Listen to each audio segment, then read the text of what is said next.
Hello everyone and welcome to Sinful Gaming. I hope you're all doing well, I hope you're all staying safe, and most of all, I hope you're all fighting out war against the Grey. Today's video, we're going to start collecting Umbra Turris, and in this video, we're going to take a look at the Goblin faction of the armies to see how they can be built on the tabletop. Now in this video, we're going to go through, talk a little bit about the Goblin starter set, which we've got pictured up here, and talk about what Goblins can do on the tabletop and the different types of Goblins within the game, before looking at some other races we can bring into a Goblin party based on the alignment of the party. We'll finally finish off the video with a little sample 750 Dragon Coin army for you to use as some inspiration for starting your own force in Umbra Turris using the Goblins. And so, to begin with, we have 6 Goblin models in this. This gives you enough models to represent both your leader and your mage. You've got a couple of archers in there. You've got a couple of different weapon loadouts. One with a hammer, one with an axe. Some really cool, nice miniatures for your party.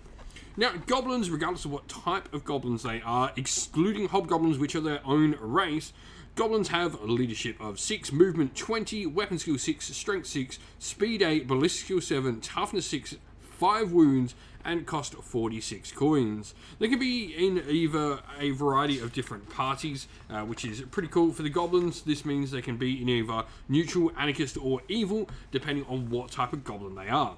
So City Goblins can be in all 3 types of those, and City Goblins have the cool rule Vitality. If a Goblin is reduced to 0 wounds, the player may roll a d6. On a 6+, the Goblin does not die and has 1 wound left. If the Goblin has a profession of a base cost of greater than 30, he gets a +1 modifier to this test. So, pretty cool. Goblins, don't like to die. They generally try and scamper away instead. The other one you've got is Wild Goblins. Now, Wild Goblins have madness where, when making a power strike, a Wild Goblin may reroll any 1 dice used in the power strike. Each 6 roll causes Wild Goblins to lose 1 wound, however, so they sort of go a little bit crazy. Now, Wild Goblins can only be in anarchist or evil parties, so there is that to sort of think about with what type of Goblins you're going. For the purpose of this, we're going to look at anarchist factions in this because it suits both types of Goblins.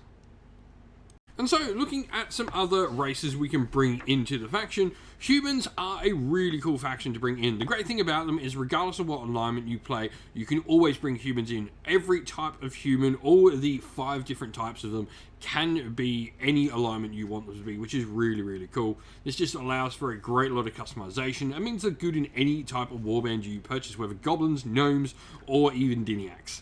Now, humans here have a variety of different options. You've got the people of Morton, where if they're charged and attacked with a normal power strike, the damage may be lowered by 1.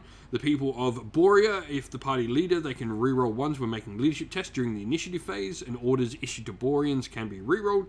The people of Varvelia, if a hero is reduced to 0 wounds, it still has an action dice, and the hero receives a death counter, but can still use his action dice. So they can fight upon death, which is really cool. People of Estania, they can reroll 1s when making precision strikes, and Estalians, however, can't be any type of knights, so no paladins, order knights, or black knights. And the people of Ondor can get +1 strength when they charge, however, they can't wear heavy armor and cannot be any type of knight either. Now, we can include a type of dwarf in anarchist parties called the Northern Dwarves. Now, the Northern Dwarves, if a Northern Dwarf loses 2 or more wounds, he gains +2 to power strikes until the end of that cycle. So effectively, if you hurt them, they get that little bit stronger, which is pretty cool. Orcs can also be included, and we can actually include all 3 types of orcs within our party. Now, orcs can be of the city orc variety, where when a city orc is fighting, the defending hero rolls a 1 or 2. They must remove a dice from that combat as a result, and the result does not count from that dice. These can be lawful, neutral, or anarchist to give you a really good spread of options. Ugrakor orcs can be neutral, anarchist, or evil, and when charging, they inflict +2 damage. And then Black Orcs, they are both anarchist and evil, and instead of using a weapon, a Black Orc may use its natural weapon, Fangs and Claws, when charging. Such an attack grants them +3 to a normal strike, and it may result in a critical, which is pretty awesome. Now, I did mention that Hobgoblins are their own race. Hobgoblins can be included in your Goblin party as they are anarchist and evil. So, you can have the cool rule Destiny with them, where any successful spell or ranged attack against any hero made by an enemy within 20 centimeters of a Hobgoblin may be cancelled. You roll a d6. On a 5+, the magic is dissolved or the shot misses. This ability may be used once per spell shot, regardless of the number of Hobgoblins nearby. If there is more than 1 Hobgoblin in the party, the radius of this ability is instead 25 centimeters. So it can be really cool in bringing some nice defensive abilities to your force. And so here we have our sample party for you. We've gone with the Goblins, obviously, and we're going to be anarchist, perfect cost of 750 dragon coins. Now, our Goblin leader is going to be a duelist. A duelist fighting with a weapon gets a +1 bonus to normal strikes, gains a +2 bonus instead. If he fights with a weapon with a +2 bonus to power strikes, he instead gains a +3 bonus. If duelist buys an additional weapon, its cost is not tripled as well. Now, we've not gone for the additional weapon on our duelist, but we have gone for a sword, heavy shield, heavy helmet, breastplate, and plate greaves. This just gives us a really heavily armoured fighter, a good solid leader that's going to be able to lead from the front for the Goblins. Now we then have a Shaman in our party as well. This is a little bit cheaper of an option if we go for Goblins. Normally a Shaman would cost 40 DC, but it instead costs 42 DC for a Goblin. Now they have the cool ritual ability where to consult the spirit, Shaman loses 1 wound and makes a magic test. The Shaman does not select a domain of magic, but instead rolls on the table below. The Shaman must be able to see an enemy to cast a spell, so they effectively get a random bunch of powers, which is pretty cool. Other than that, we've got the staff, light helmet, leather shirt, and leather greaves, remembering that any type of mage can only wear light armor, and we've given them a healing potion as well. We then have a witch hunter for our party as well. Witch Hunters are really cool. A Goblin Witch Hunter, nonetheless, with a great axe, breastplate, leather greaves, and a healing potion. If an enemy mage is within 30 centimeters of the Witch Hunter, all spells he casts make him lose 1 wound. Once per turn, for each friendly acolyte or soldier within 20 centimeters, the Witch Hunter may modify a 1 die roll by +2 or -2.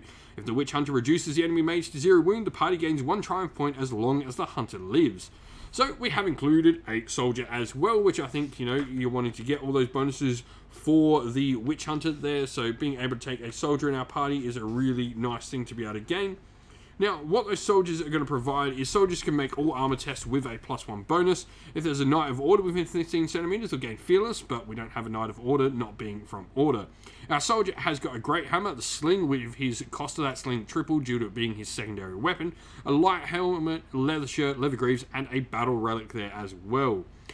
Now, we've got 2 Goblin Executioners. Both of these models are taking bows and daggers. This means that the dagger cost is tripled because it's the second weapon option they've chosen, and the Executioner roll does not allow them to sort of not spend it, like our Duelist would be able to take a second weapon without having to have spent.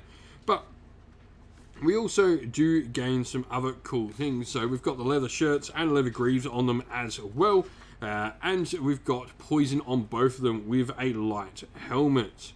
Now, this is cool. So what an execution is going to allow us to do is the speed characteristic of an executioner is increased and equals 8.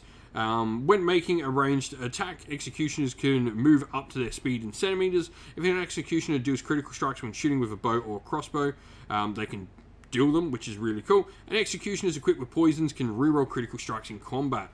One of the executions, we had some spare points, has also got a light helmet as well, but 2 nice ranged executions that are going to do critical strikes at range and being able to reroll them with our poisons is a really fun little combo for the Force. If you've played with the combos in Umbra Turris, let us know how you've been going down in the comments below. Well, that is the end of the video. We hope you enjoyed it. If you did, please don't forget to leave a like and subscribe to the channel if you haven't already. If you'd like to come chat more with me and other members of our little community here at Sinful Gaming, we have a Discord server where we're all chatting hobby and other stuff all about life. We're all a good bunch of friends in there. The link for that is down in the video's description. Also down in the video's description is the best way to help support the channel. This is either via Patreon or YouTube members, both of which are fantastic ways for helping support, or by grabbing some channel merch from Teespring or from our Ko-fi store. Now you can find all of the links for all of these once again in the video's description as well. But as a special thank you to our Patrons and YouTube members, would like to give you all a shout out. So thank you to our Patrons: Christian Weir, Soren, Kenny Lowe, Outer and Shot First, Andrew Bowen, Nathan Fee, The Writing Ape, Pure Dynamic, Anthony B, JJ Austrian, Average Wargamer, Domir, Mark Harvey, James Kaner, Bloobs, Benjamin Swallows, Red Martin, Kevin Bowman, and Iron Grinch, and our YouTube members: Green Roots Gaming, Ronya, Lock Lorick, The Johnny84, David Ellsworth, Wolfric Nick, Broken Chef, Ariana Edwards, Revenar, Pink Nico Fire, Robin Mankiller, Monty's Tabletop Terrain, John Castle, Davis Weir, James South, Dave Crozier, Dylan Areno, and James Tillman. Lastly, a special thanks to Lady Witchfox Art, who does all the amazing artwork for the channel, and a special thanks to all the guys and girls that come and help on the channel all the time. Thank you all so much for watching. Once again, stay safe everyone, stay well, and most of all, keep fighting that war against the Grey. Ciao for now.